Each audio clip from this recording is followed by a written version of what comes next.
Avec Angélique, nous avions un rêve. Posséder notre propre camping-car. Et ce rêve s'est enfin réalisé. Tout le fruit de notre travail. Comme vous le savez, pour ceux qui me suivent sur les réseaux sociaux, il y a quelques mois, j'ai pu acquérir un camping-car, un C25 de 1992. Mais malheureusement, je suis tombé sur un vendeur frauduleux. Après notre petit test, jusqu'à Nancy, pour s'acclimater au camping-car, nous avons frôlé l'accident à 3 reprises. Donc à ce moment-là, vous vous doutez que notre rêve tourne au cauchemar.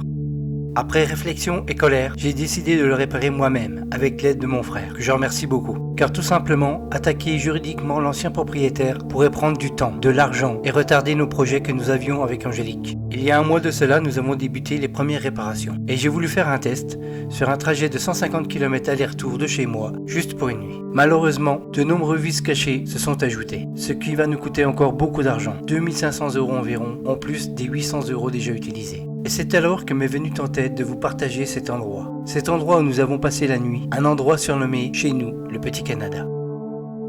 Imaginez un coin de nature sauvage, aux airs de Petit Canada, niché dans les profondeurs des Vosges, entre forêts denses et collines silencieuses. Bienvenue au lac de Pierre Percé. À première vue, on pourrait croire qu'il a toujours été là, sculpté par la main du temps. Pourtant, ce joyau bleu est une œuvre humaine, née d'un projet ambitieux, mêlant ingénierie, écologie et un peu de hasard. L'histoire du lac de Pierre Percé commence bien avant qu'une goutte d'eau n'y soit versée. Nous sommes dans les années 1970. L'industrie en Lorraine bat encore son plein et les besoins en électricité augmentent rapidement. EDF cherche alors un site pour construire une retenue d'eau capable d'alimenter une centrale hydroélectrique. C'est dans cette vallée encaissée, autrefois occupée par le petit village de Xapena-le-Moulin, que le projet vient voir le jour. Ce village, aujourd'hui disparu, vivait modestement, isolé entre les monts.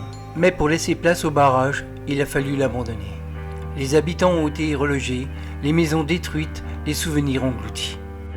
En 1983, le barrage de Pierre Percé est achevé, et le remplissage du lac commence peu après. Peu à peu, la vallée s'immerge sous les eaux, formant un lac d'une superficie de près de 300 hectares, long de 9 km et doté d'un rivage extrêmement découpé, presque labyrinthique. Ce lac, c'est une réserve d'eau, mais aussi une batterie géante. En effet, il alimente la centrale de Richicourt, à 15 km de là, grâce à un système de pompage de turbinage. En période de forte demande, l'eau est relâchée pour produire de l'électricité. Et quand la demande baisse, on pompe l'eau depuis un réservoir en contrebas pour la ramener dans le lac. Un cycle ingénieux, discret et essentiel.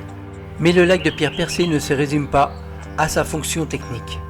Très vite, il attire les amoureux de la nature. Ses rives bordées de pins et de feuillus, ses brumes matinales et ses eaux calmes évoquent les grands lacs du Québec. Il devient un lieu de balade, de contemplation et même d'aventure.